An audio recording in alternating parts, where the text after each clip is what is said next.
Hello everybody, welcome back to my channel, The Medieval Reader. So, it's getting dark, and I don't know if you can hear me very well, but let's try this and see where this goes. So, today I want to talk about academic publishing. Behind me is Lake Geneva, just in case you want to know, and that's the jet d'eau, that is the fountain, I guess. It shoots water in the air. Okay, so so today I want to talk about academic publishing because Crystal and Biblio-Atlas is hosting a read-along in September of university press books. So I want to first kind of talk about academic publishing in general and then talk about some of my favorite university press books. I will give you 8 and then 2 books that aren't published by university presses but are academic books. The reason why I want to talk about academic publishing is because what is on AuthorTube and BookTube is trade publishing. And when an author is, someone is trying to get their book traditionally published in trade publishing, they have to get an agent, they get their book bought, and so they get an advance, and then, if they pay out, they get royalties, but oftentimes they don't. So, but you get paid to get published.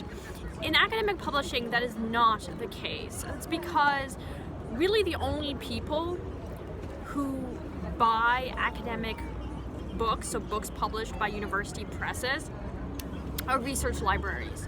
And that's because they're just such niche works, and they're just very expensive production. And so really the author doesn't make any money from it. Basically, to become a tenured professor, an assistant professor has to get 1 book published by the time they are up for tenure and promotion. If they do that and they have a second book on the way, and even better, signed with a major university press, then that's great, and they will then be promoted to associate professor and basically on their way to tenure. So they will get paid through that, but not by the publisher. The publishers lose money from publishing academic books. That's really the reason why there's no agent, there's no advance, they don't buy your book. And actually, if you choose not to make the index yourself, then you have to pay an indexer to make the index for you. So yeah, I wanted to just say that because it's such a different system, and you would think, then why would anybody do it? Again, it's because you need to get tenure. There are independent scholars who are not associated with a university but choose to publish with the hopes that eventually they will get a tenure track position. Anyway, it is a broken system, but for people who are assistant professors, publishing is absolutely important, both publishing monographs, so books, but also publishing articles in scholarly journals. So I wanted to talk today about some of my favorite books published by university presses, 8 of them, and then 2 that are published by academic publishers that are these larger conglomerates that aren't associated with any particular university but are considered very legitimate publishers that a scholar can choose to publish with, and it would most likely count for their tenure and promotion.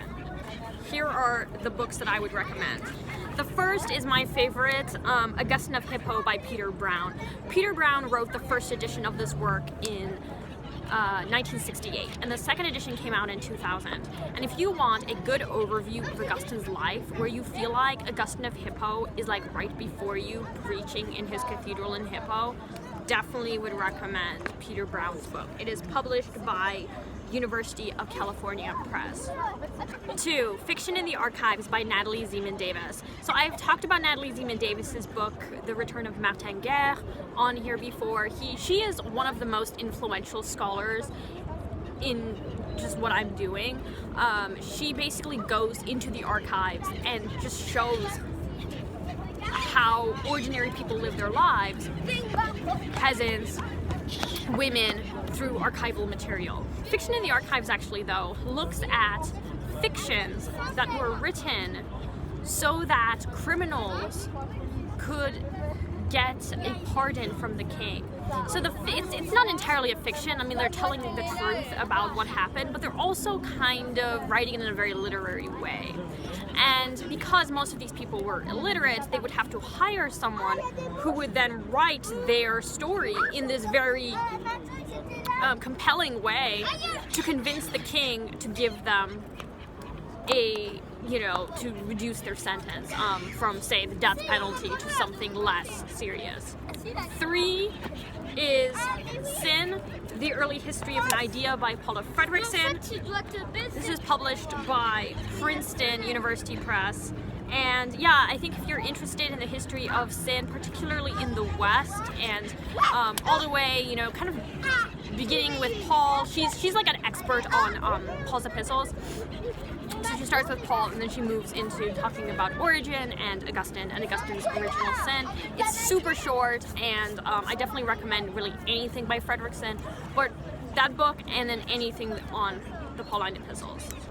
4 is Literary Knowing in Neoclassical France by Anne Delahanty.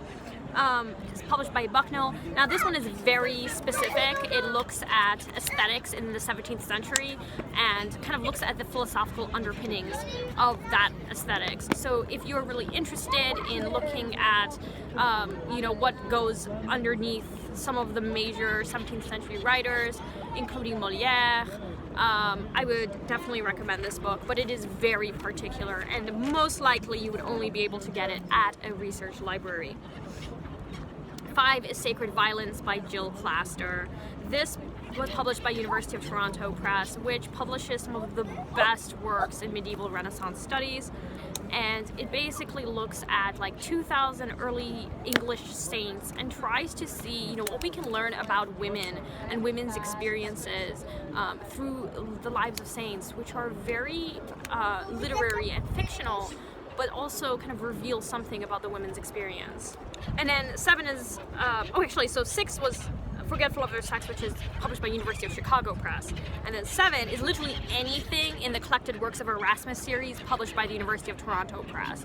Basically, their editions of Erasmus's works would make Erasmus proud. They are phenomenal. The introduction, the footnotes, they have footnotes, not endnotes. I cannot praise highly enough the Collected Works of Erasmus series. I think that it's an incredible accomplishment, and if you're at a research library and you have access to all those books, definitely get something that Erasmus wrote and read it and just appreciate the scholarly apparatus that has been added to these translations. 8. Sir Gawain and the Green Knight, translated by Keith Harrison. It is part of the Oxford World's Classics series that the Oxford University Press publishes. It was one of my favorite books. I don't know if it was last year or the year before, but it was actually my favorite book of that year, and it's an incredible translation.